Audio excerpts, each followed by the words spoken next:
жоспарларымыз қағаздан кесе жасап үйрену. Мен сендерге қазір қағаздан кесені қалай жасау керек екенін көрсетемін. Ең бірінші қағазды төрт пішілеп қиып аламыз.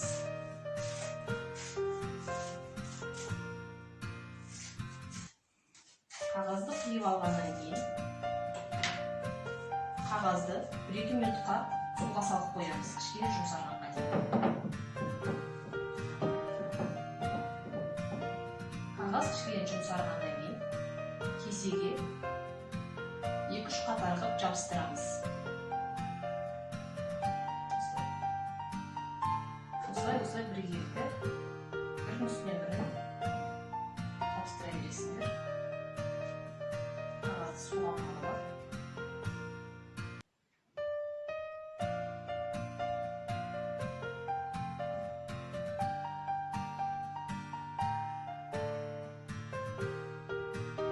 Сумен 2 қатар, 3 қатар жабыстырамыз.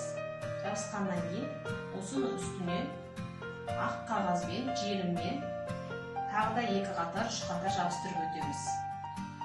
Кесе бір күн кебет. Кесе кепкеннен кейін кесенің сыртын әдемілеп бояп, сыртына өздеріне ұнайтын ою-өрнек саласындар ма, узор саласындар ма, сыртын бояймыз. Сонымен кесеміз дайын болады.